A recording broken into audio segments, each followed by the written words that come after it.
Bom, no vídeo de hoje quero falar aqui sobre o Marlon, que muitos torcedores do Flamengo, alguns pedindo a contratação do jogador. Será que tem risco dele deixar o Cruzeiro? E assim, até quando vai o contrato do lateral esquerdo aqui na Toca da Raposa? Além disso, tem também o Soares, onde o Cruzeiro vai ter essa dura missão, e o Oliveira, o Castan de Pará, o atacante uruguaio, por mais 2 jogos, começando amanhã, na quarta-feira, no jogo da ida na Copa do Brasil. Tem também atualizações sobre o estado do Matheus Vital, jogador que fez falta, né, mesmo com a goleada de 4-0 contra o América, e que vai ficar um tempo fora aí do Cruzeiro. E será que vai fazer falta? O camisa 7, que vive realmente uma fase muito boa na sua carreira. Mas só antes de começarmos, aproveite aqui para deixar seu like, também se inscrever em nosso canal. Eu me chamo Gustavo, esse aqui é o canal Cruzeiro News. Contei com a ajuda de vocês para chegarmos a essa meta aqui, ó, no YouTube de 40 mil inscritos e nesse vídeo de 200 likes. Então quem puder curtir aqui, ó, ajuda muito. O YouTube entende que você gostou do vídeo, quer recomendar, vai recomendar para mais pessoas. E sempre quando eu postar um vídeo aqui, ó, que vai ser do seu estilo, do jeito que você gosta, vai aparecer também quando você abrir aqui a página do YouTube. Bom, já que falei desse jogo entre Cruzeiro e Grêmio, para você fazer o seu palpite, eu recomendo a Betsul, Casa de Apostas Esportivas patrocinadora aqui do canal, que está com ótimas cotações para esse jogo. Deixei aqui, ó, como que você faz, clica em País Brasil e vai lá em Copa do Brasil, que tem vários outros jogos, né? Hoje, inclusive, tem esse jogo entre Flamengo e Fluminense, mas eu quero destacar aí entre Grêmio e Cruzeiro, uma vitória do Cruzeiro fora pagando muito bem, 3,36 a cada real apostado, o empate também pagando 3,28. Até vim aqui nessa aposta, um valor de R$20, por exemplo, nessa odd de 3,36, voltaria a R$67,20, uma excelente cotação realmente nesse duelo. E assim, para você começar a apostar, a Betsul ainda te dá 100% de bônus no valor do seu primeiro depósito. Como assim? Você depositou R$100, vai ter 200 para começar a apostar. Depositou 50, vai ter 100. Depositou 70, vai ter 140. Então, um ótimo incentivo para você começar. O link vai estar aqui embaixo na descrição e também no primeiro comentário fixado. Bom, então eu quero começar falando sobre o Matheus Vital, onde todo mundo sabe, né, que ele teve um problema, no caso, no último jogo, contra o Fluminense ainda, no meio de semana, em relação, assim, problemas físicos do atleta que tem tirado ele de campo desde a temporada passada, quando estava no Panathinaikos da Grécia, depois volta para o Corinthians, e assim, vive de altos e baixos nessa parte física, e no Cruzeiro também não foi diferente, até porque na estreia contra a Patrocinense, é claro, ele leva um pisão ali, um chute bem forte, e fica fora de uns 3, 4 jogos. Volta, acostuma ali um pouco mais com o ritmo de jogo, e principalmente depois da chegada do técnico Pepa, que ele tem começado a atuar com mais frequência e uma liberdade no meio de campo, acho que quase nunca vista, né? No camisa 7, que até elogiou isso e a fase que ele vivia no Cruzeiro. 12 partidas, 1 gol e uma assistência, e de acordo aí com atualizações do próprio Samuel Venâncio, a expectativa é de que ele volte só no compromisso contra o Flamengo, tá? Então ele vai ficar fora nesse jogo contra a equipe do Grêmio, aí depois na segunda-feira contra o Cuiabá, depois tem ainda, se não me engano, o Flamengo, né? Depois aí dessa sequência, e o Grêmio. Então ele volta somente no próximo sábado, sem ser nesse, no outro contra o Flamengo, e tem também um compromisso contra o Atlético Mineiro e Grêmio, né? Na Copa do Brasil, até o final desse mês. Então é uma sequência bem pesada, infelizmente ele ficando de fora para 2 jogos importantes.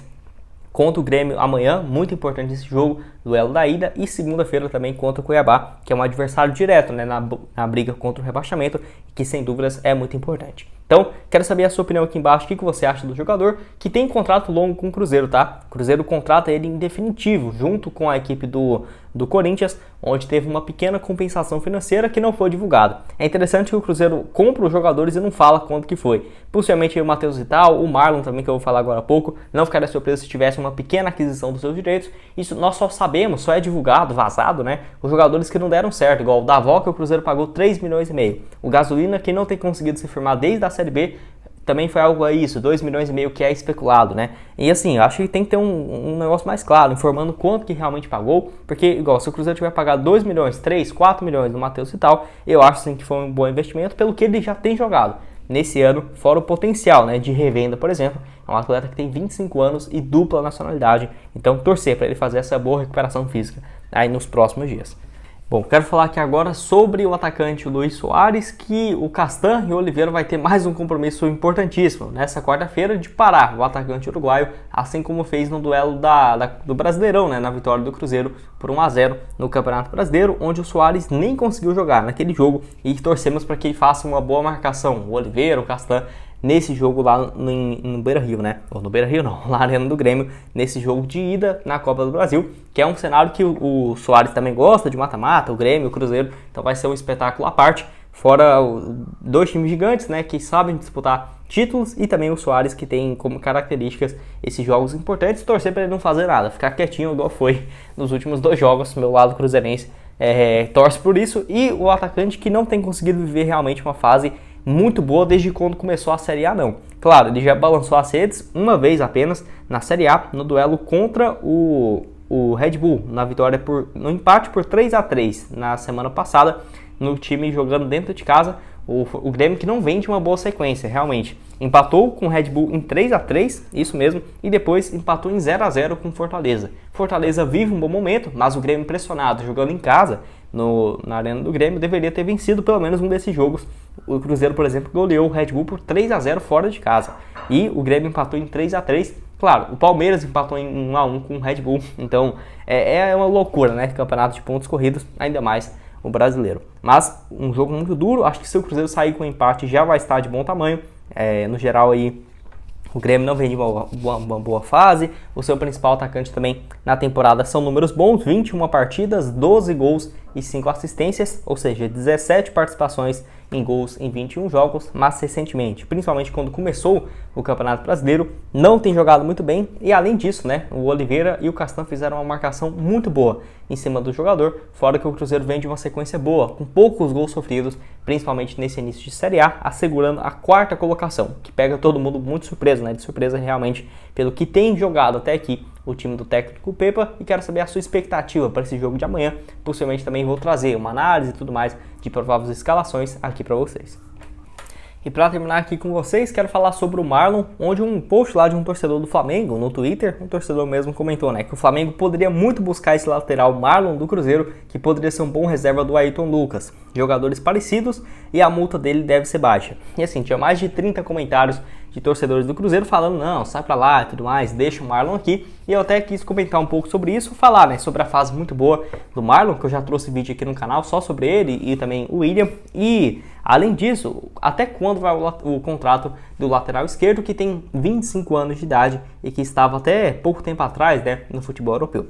Bom, o contrato dele é indefinitivo com o Cruzeiro, não sabemos se a Raposa teve que pagar ou não uma compensação financeira para essa sua liberação, até porque ele pertencia ao time da Turquia e ano passado estava no Fluminense. O contrato dele com o Cruzeiro, então, vai até dezembro de 2025, então pode ficar tranquilo, vai até o final de 2025, então tem mais pelo menos essa temporada e 2 asseguradas no Cruzeiro, jogador de 25 anos e que assim, não sei quanto que é a multa rescisória, mas possivelmente não deve ser algo baixo não. Poderia ser baixo pelos padrões do Flamengo, né? Sei lá, 10 milhões, 11 milhões de reais, não sei, tô só especulando aqui, chutando um valor. Mas pro Cruzeiro não seria um valor tão ruim não, caso pagasse. Com certeza o Cruzeiro não deve ter colocado uma multa muito baixa, até por conta do atleta ser jovem, ter 25 anos de idade. E bom, é incrível que tanto o Marlon quanto o William, e agora falando especificamente sobre o Marlon, não era que tinha um monte de time interessado nele não, né? 9 jogos até aqui nesse ano, 1 gol e 2 assistências, é o lateral que mais desarmou, é o jogador com mais desarmes no Campeonato Brasileiro, até aqui um lateral esquerdo, que ataca e defende muito bem. Eu nunca vi isso no Cruzeiro, desde quando eu comecei a acompanhar, né? Acho que quem pegou a época do Nonato deve ter mais experiência com isso, mas eu mesmo com o Diogo Barbosa, Egídio, Matheus Bidu recentemente, não vou nem falar João Lucas aqui e Patrick Bray, porque vocês já sabem, né? Mas assim, só atacava bem e outro só defendia bem. E olha lá, né? Um combo desse que o Marlon tem entregado até aqui, eu nunca tinha visto num passado recente aqui no Cruzeiro, não. Realmente uma fase absurda dele. E por que eu falo que não tinha muito time interessado? Pô, ele estava numa equipe chamada Ankaragucu. É isso realmente o nome do time, mas da Turquia, que é claro, é um time que joga a primeira divisão com frequência, mas não vai brigar por Europa League, Champions League, não. E ele tinha 15 partidas por lá e 2 assistências, vinha revezando ainda na titularidade. No Fluminense entre 2021, 2019 e 2022, ele jogou apenas 21 jogos em 3 anos pelo Fluminense. Fora ainda também 2018 e 2017, no total aí foram mais de 5 temporadas vestindo a camisa do Fluminense e ele nem chegou a 70 jogos pela equipe do Fluminense. Fora que passou uma boa temporada, 2019 lá no Boa Vista de Portugal e 2020-21 no Trabzonspor, que é um time relevante do futebol turco, onde ele jogou mais de 60 jogos por essas duas equipes. com 2 gols e 4 assistências no Boa Vista e no Trabzonspor, que aí sim viveu realmente uma boa fase, parecida com a que ele vive hoje aqui no Cruzeiro. Atleta revelado na base do Criciúma, quando ele surge ali com 19, 20 anos, vai para o Fluminense em 2017 por empréstimo, depois fica em definitivo a partir de 2018 e é emprestado pelo Fluminense para vários times, até ter essa sequência muito boa no Cruzeiro. Então, caso você se preocupe com essa possibilidade de deixar o Cruzeiro, nada, tá? Não temos nada até o momento, nenhuma especulação, nem nada nesse sentido, e o vínculo dele bem longo com a Raposa indo até dezembro de 2025. Bom, esse foi o vídeo, espero que tenham gostado. Não esqueça de deixar seu like, se inscrever no canal. Outras sugestões que eu já trouxe aqui, ó, de notícias, especulações do mercado da bola, tá aparecendo aqui na tela. E o link é também aqui embaixo na descrição da BetSul, para você começar a apostar com 100% de bônus no valor do seu primeiro depósito. Valeu, galera!